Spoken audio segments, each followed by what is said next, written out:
Okay, section is on polynomials, so we're going to start with 5.1 to 5.4. It's a larger lesson, so we'll try to get through pretty quick. So first off, we're going to start with some definitions. So what we got here is terms.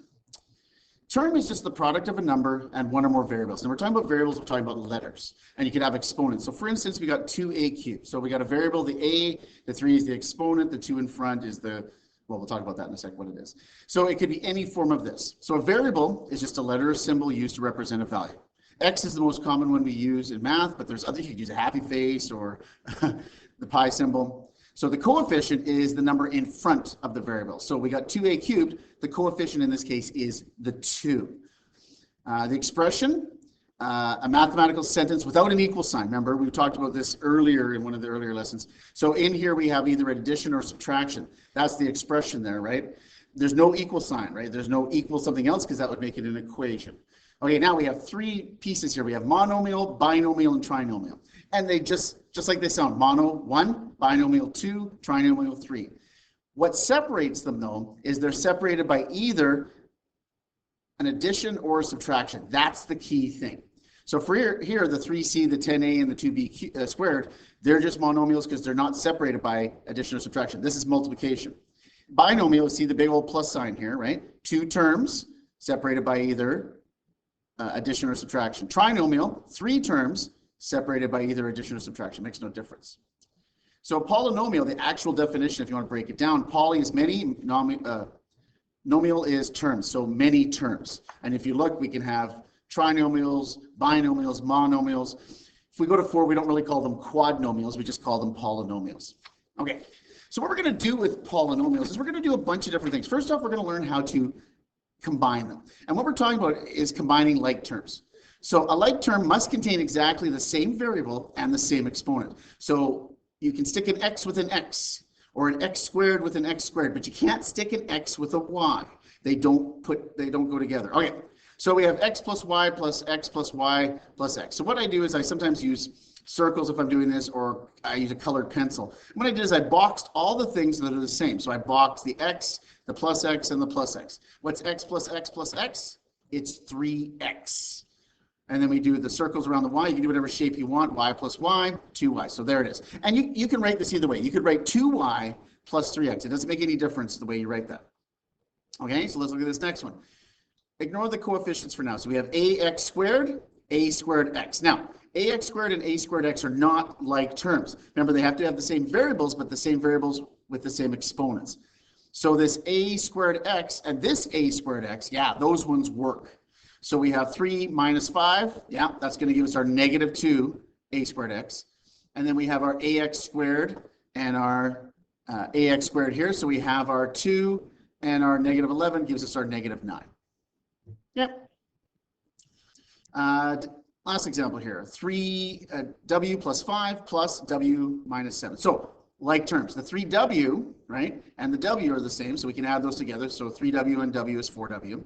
And then 5 plus negative 7 is negative 2. They're really quite simple. Okay, next page.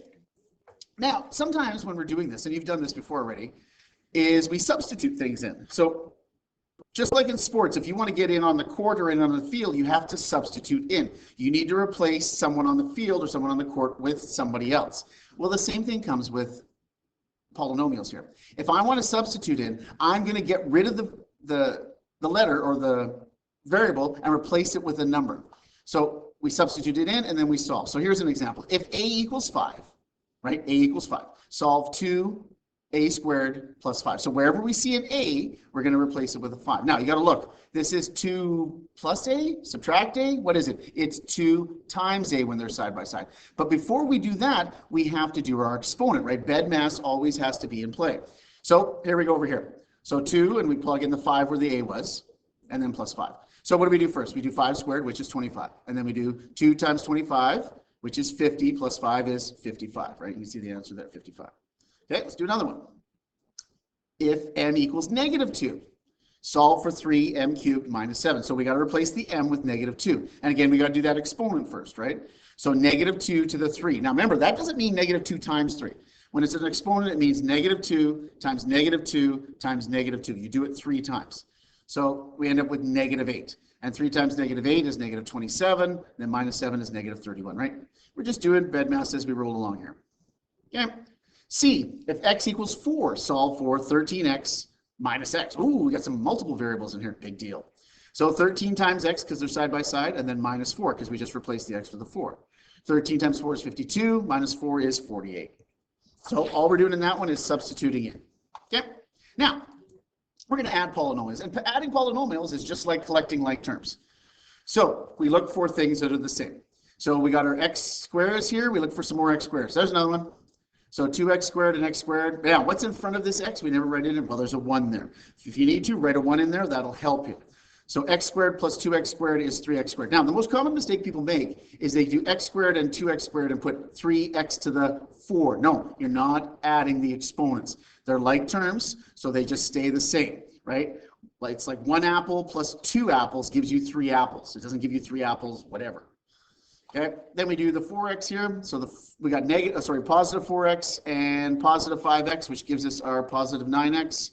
Then we have our positive 3 and our positive 1, which gives us our positive 4. Now, we normally do something called descending order. And what we do is we normally write them in largest exponent down to the constant. So in this case, x squared is your largest exponent, then your x, because there's a 1 above this, and then your constant, which is the 4. That's how we normally write it. Okay, do another one here. So instead of up here I did circles and shapes, you could do lines if you want. That works too. So 5x squared, drew a line under it, plus the 2x squared, because those are like terms, gives us our 7x squared. Then we can do the x's next. So negative 3x plus negative 7x is negative 10x. Positive 5 plus negative 10, remember, because there's the plus there, negative 10, is minus 5. So it's really quite simple. Okay, now, subtracting, here's the deal. Just turn it into addition. That's all you got to do. And if you can turn it into addition, then you just follow the rules that we did on the previous page. So you just got to remember a couple things. So 2 minus 3 is exactly the same as 2 plus negative 3, right? We learned this already. We talked about adding the opposite.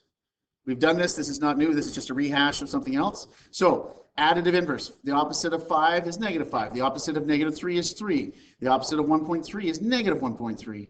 The opposite of 3/4 is positive 3/4. So if we have a trinomial, 1, 2, 3, 3 terms, if we want to do the opposite, all the signs change. So this negative x squared becomes positive x squared. This negative x becomes, this positive x becomes negative x. And this negative 3 becomes positive 3. And they get more complex, but it doesn't matter. Positive 3x becomes negative 3x. Positive a half x squared becomes negative a half x squared. Positive 6 becomes negative 6. Okay? So all we did was on that second one, we change all the signs. Not the first one, but the second one. Okay, so here's an example. 4x squared minus 5x plus 7. That's the first one. Don't touch it. Minus 3x squared plus 2x minus 5. So what's going to happen is we're going to add the opposite. So this subtract becomes an addition, right, because we're adding the opposite. And every single sign within the second bracket changes. So positive 3x becomes negative. Positive 2x becomes negative. Negative 5 becomes positive. Now we can just do addition like we did, collect like terms. So 4x squared plus negative 3x squared is 1x squared. Now, if you could just write x squared if you wanted to. You don't have to write the 1. It's not necessary. Negative 5x, right, plus negative 2x is negative 7x, right? A negative plus a negative is still a negative. Don't mistake the multiplication rule for that one. Positive 7 plus positive 5 is positive 12, so plus 12. Okay, so only change the second one to something else. Okay, next page. So now what we want to do is we want to use something. A lot of you will understand that the way it was, just with letters and numbers and stuff. But sometimes what we can do is we can do polynomials and we can use a manipulative called algebra tiles or algi-tiles. And what it is there's squares and rectangles that represent parts of polynomials. So what we have is we have squares, and they're either light or dark or small or large. And you'll see it in the next page when we get to that. And rectangles, which are either light or dark. Small squares, the little tiny squares, are known as constants. So if I had 5 of little squares, that would be a 5. If it was light or dark, then it means they're positive or negative. So this means numbers like positive 1 or negative 3 or 14. The rectangles are the variables. So this would represent like x or a or negative b, whatever it is. And they can be either positive or negative depending if they're light or dark. And then the big large squares are the squares like a squared, x squared, negative b squared. And they can either be positive or negative also. So with these three shapes, we can represent any polynomials. Okay, so let's go next page and let's take a look at them. So what we got is the small ones, and if you were using a textbook, they'd be yellow. That's the normal one. And the big ones are red or dark. Okay, so the small ones, that's positive 1. So for instance, if I had 5 of these ones, that would be positive 5. The dark ones means they're negative. So if, that means negative 1. If I had like 4 of these dark ones, that would be like negative 4. Now the rectangles, the light ones are positive, the dark ones are negative. And you can put them this way or you can put this way, horizontal or vertical, makes no difference. So if I had one of these rectangles, it's positive x. If I had 2 of these rectangles, it's 2x. If I had 3 of these rectangles, it's 3x. If they're negative, same thing, but just negative if they're dark. Okay? And the big ones here, again, light is positive, dark is negative. If I get one of these ones, I have an x squared. If I had 2 of these, I'd have 2x squared. If I had 3 of these, I'd have 3x squared. Okay. So what we can do then is we can represent, flip to the next page and look at the examples here. So if you look here, these are all positive. So we know everything's positive here. So you can pick whatever variable you want. We use x normally. So we have one of these, so we have a x squared. We have one of these, so we have an x. And we have one of the little guys, so that's a 1. So we can represent our trinomial, right, 3 terms, as x squared plus x minus, x squared plus x plus 1. Okay, what if it was negative? So what if they were dark? Big deal. We have 2 of these ones, so we have negative 2x squared. We have 3 of these ones, so it's negative 3x. And we have 2 of the little guys, which is negative 2. So everything is dark in this case. Okay. So next page, let's talk about degrees. The degree is the greatest or largest exponent in any variable. So what we got here is we have 3a plus 2. So where's the variable? It's the a. What's above that a? We don't write it in because we're lazy, right? Mathematicians are lazy. There's a 1 up there. So the degree of this polynomial is 1. Here we have 7x squared minus 3. We look at the variable, which is the x and the x squared. You see it up there? There's a 2, so the degree is 2. What about if it's a constant? Negative 5. Well, there's no variable, so the degree of this polynomial is 0. Well, that's kind of easy to work with. Yeah. Next page. So what we can do is sometimes polynomials can be written with algebra tiles. Like we talked about the positive and negative. Now what we're going to do is we're going to mix them up a bit. So what you got here is you have a bunch of algebra tiles. And these are the little guys, right? So remember, they're just constants. So we have a positive, a positive, a positive, a positive, a positive, and then we have a negative, a negative, a negative. So what we can do is we can rearrange them. So I threw all the positives on top and the negatives underneath. And then what we can do is, think about this. If I had positive 1 and negative 1, those cancel. There's nothing there. So what I can do is I can just bang, those are gone. Bang, those are gone. Bang, those are gone. Because I can match up pairs. Now, what am I left with? I'm left with, first off, they're light, so it's positive. I'm left with 2 of them. Oh, nice. So my answer in this case is positive 2.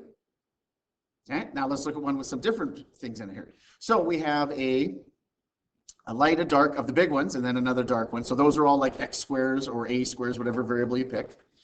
These are all like the x's, negative, negative, positive, negative, and then these are the constants at the end. Now, you don't have to rearrange them. You can actually just do this. You can go, oh yeah, there's a positive, which cancels with the negative, right? So it's gone, that one. Those are gone. Then I have over here, I have a positive, and I can cancel that negative that goes with it. And another positive and negative here, I can cancel that with it. So what am I left with? I'm left with this big dark one here and these 2 dark rectangles. So this is negative x squared, and then I have 2 of these, so it's minus 2x. Okay, so that is the ending of 5.1 to 5.4. There's another lesson right after this, 5.5 and 5.6, and then there'll be some questions to do as you go along with this stuff.